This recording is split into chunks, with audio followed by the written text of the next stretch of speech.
العلامة بحر العلوم لما يسأل عنه ميرزا القمي: هل رزقك الله من الكمالات نستفيد من وجودك الشريف؟ فما كان يقبل أن يذكر لما رأى أن ميرزا القمي له القابلية، هو أهل الكمالات، أهل العلم، أهل المعرفة، أهل الرعاية، يتحمل، ما ينكر، ما يكذب، ما يستهزئ بهذا الأمور. قال: يوم من الأيام ذهبت إلى مسجد الكوفة، صليت صلواتي، قرأت قراءاتي، أردت أن أرجع إلى النجف الأشرف أصلي صلاتي الصبح في حرم أمير المؤمنين، فرأيت في نفسي شوقا إلى مسجد السهل. كلما أردت أن أنصرف نفسي عن الذهاب إلى مسجد السهل فما وفقت. إذن جاء طوفان فألجأني إلى المسجد السهل. فكرت: أي شيء إلهي. لما دخلت في مسجد السهل وصلت إلى مقام صاحب الزمان، رأيت مولاي وسيدي يصلي ويناجي ربه، فارتعشت مفاصلي وكنت أسمع وأبكي. لما أتم صلاته نظر إلي وقال: تعال إلي. فتقدمت خطوة ووقفت رعاية للأدب. قال: أقبل إلي. فتقدمت إليه خطوة أخرى ووقفت رعاية للأدب. قال: الأدب في الامتثال، تعال إلي. فوصلت إليه فصافحني وعانقني وضمني إلى صدره.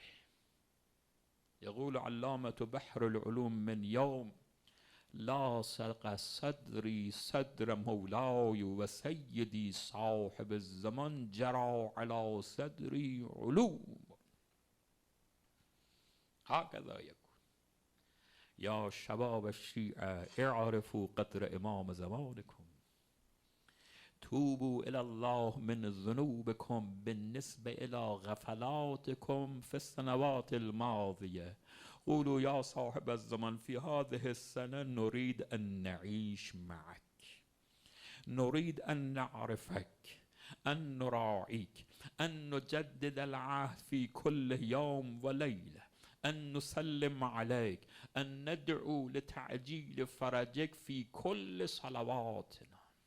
بعد انظر ماذا يصير.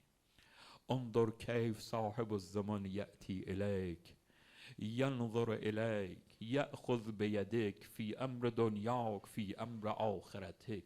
والله يا شباب، صاحب الزمان أرحم بكم من آبائكم، حسب قول مولانا علي بن موسى الرضا عليه الصلاة والسلام: هو زائدنا، هو حامينا والزادة الحماة. لماذا يأمرنا مولانا علي بن محمد الهادي بقراءة زيارة الجامعة الكبيرة حتى نفهم هذه الأمور؟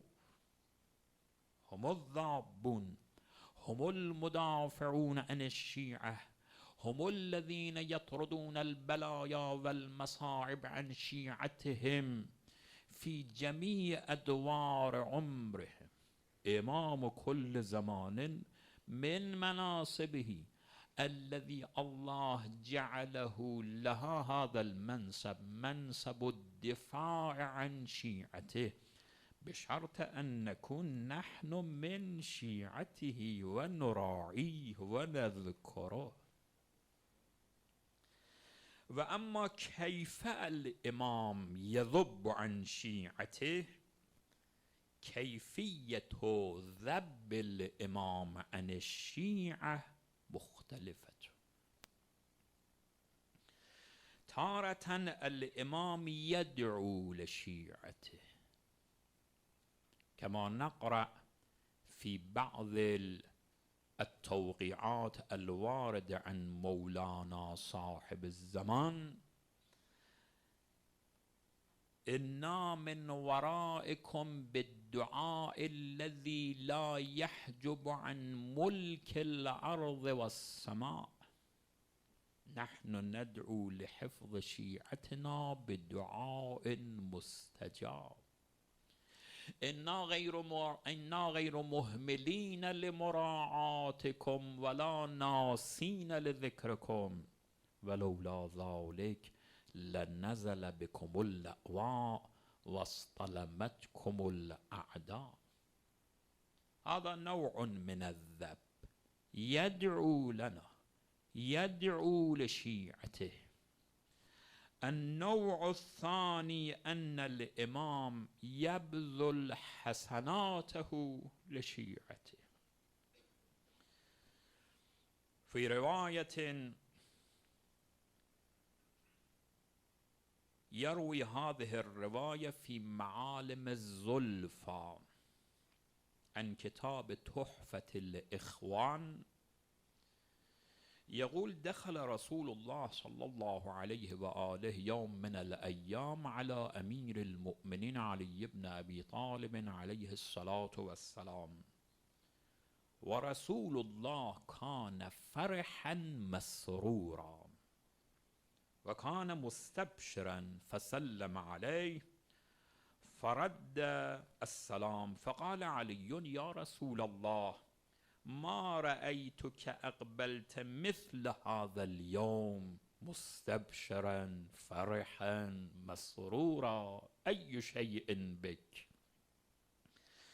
فقال: حبيبي وقرة عيني، أتيتك أبشرك، اعلم أن في هذه الساعة نزل علي جبرائيل الأمين وقال: الحق جل جلاله يقرئك السلام ويقول لك: بشر عليا أن شيعته الطائع منهم والعاصي من أهل الجنة.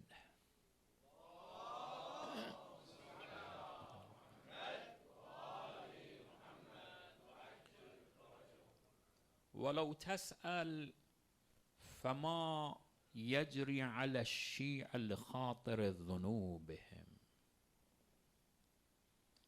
ذنوب الشيعة تكفر في هذه الدنيا، تبتلى بمرض، نستجير بالله بسرطان، إما في نفسك، إما في أهلك، إما في أولادك، أو تبتلى بالديون، أو تبتلى بعدو، أو تبتلى ببلاء آخر. إن طهرتك هذه البلايا فأنت طاهر، وإلا الله يبتليك بسكرات الموت. رسول الله صلى الله عليه وآله يقول: لكل موت 3000 سكرة، وكل سكرة أشد من 1000 ضربة من السيف على جسمك. مع ذلك في رواية رسول الله يقول: ألا ومن أحب عليا هون الله عليه سكرات الموت. لابد أن نجمع بين الروايات. في بعض الروايات أن المؤمن إذا كانت ذنوبه أكثر حتى سكرات الموت ما تطهره، يبتلى ببلايا في البرزخ والقبر إلى القيامة.